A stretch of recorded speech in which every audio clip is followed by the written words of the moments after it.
Vous menez un projet de tandem dans votre école. Quand est-ce que vous avez commencé ce projet? Nous avons commencé ce projet en novembre, juste après la réunion des SNU. Donc j'ai eu l'occasion à cette réunion de rencontrer d'autres professeurs de néerlandais de Wallonie, de néerlandais des Pays-Bas. J'ai rencontré Madame Groen, avec qui je travaille dans le cadre de ce projet, et nous avons commencé dans les semaines qui ont suivi très rapidement. Ok. Et Madame Groen, où est-ce qu'elle travaille? Elle travaille dans une école qui s'appelle RSI Slingerbosch Levant. Ok. Et pouvez-vous nous dire un petit peu quel type d'activité vous avez entrepris dans ces mois où vous menez ce projet? Le type d'activité, c'est essentiellement un échange de courriels, de mails, en tout cas au départ, des courriels obligatoires, enfin je veux dire, par 2, peut-être 3 fois, on a demandé aux élèves d'écrire, ils devaient lui envoyer une copie également, mais nous savons que certains élèves ont échangé plus de mails que ces mails obligatoires. Et nous savons aussi qu'ils ont eu des contacts sur MSN, et là, c'est en dehors de notre regard et de notre demande. Mis à part les emails, nous avons envoyé des posters, en tout cas pour mes élèves ont envoyé un poster, c'est comme ça que ça a débuté en fait, avec ce poster. À Noël, ils ont envoyé... Qu'est-ce qu'il y avait sur le poster? Sur le poster, les élèves devaient écrire en partie en français, en partie en néerlandais, s'ils pouvaient déjà le faire, parce que je donne un cours de néerlandais langue 2 en 3e, et donc le projet ayant débuté vers la mi-novembre, les élèves ont eu une dizaine de semaines de néerlandais, ce qui n'est pas énorme. Donc ils devaient se présenter. Classiquement, je veux dire, en donnant leur âge, l'endroit où ils habitent, leur hobby, et moins classiquement en insistant sur des choses qui leur étaient plus particulières.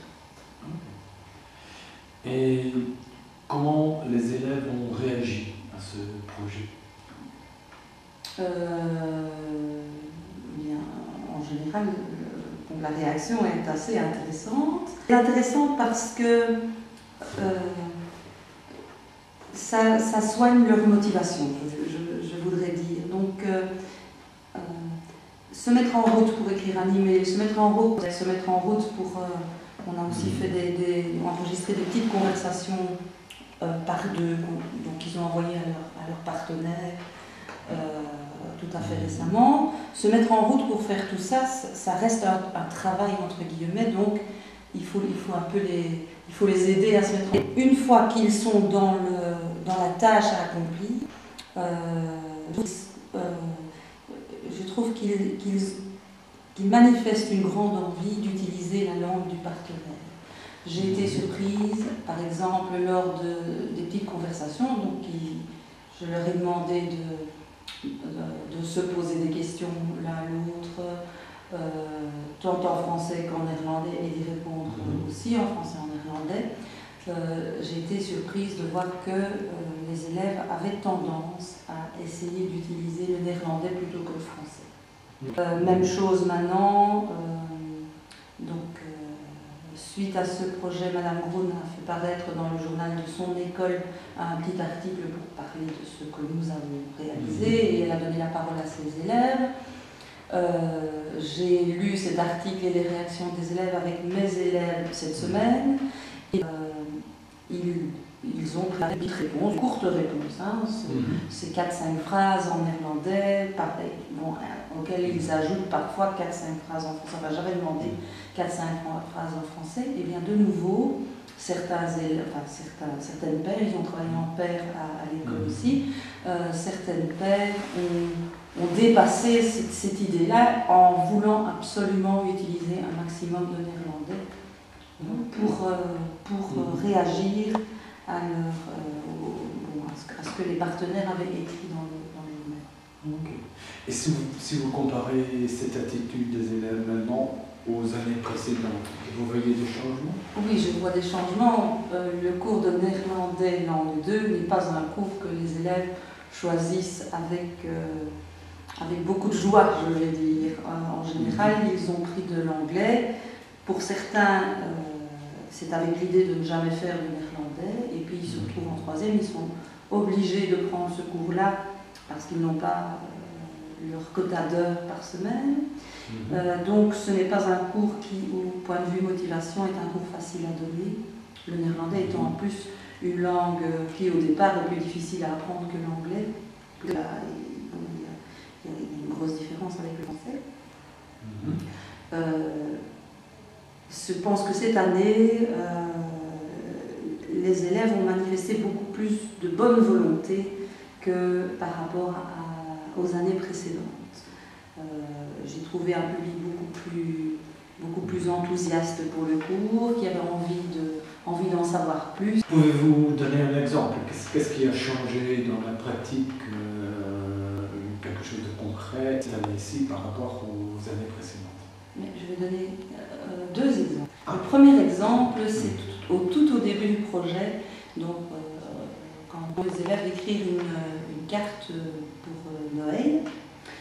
Un élève qui était particulièrement en difficulté à ce moment-là, enfin je le voyais aller vers les examens avec vraiment très peu de motivation et très peu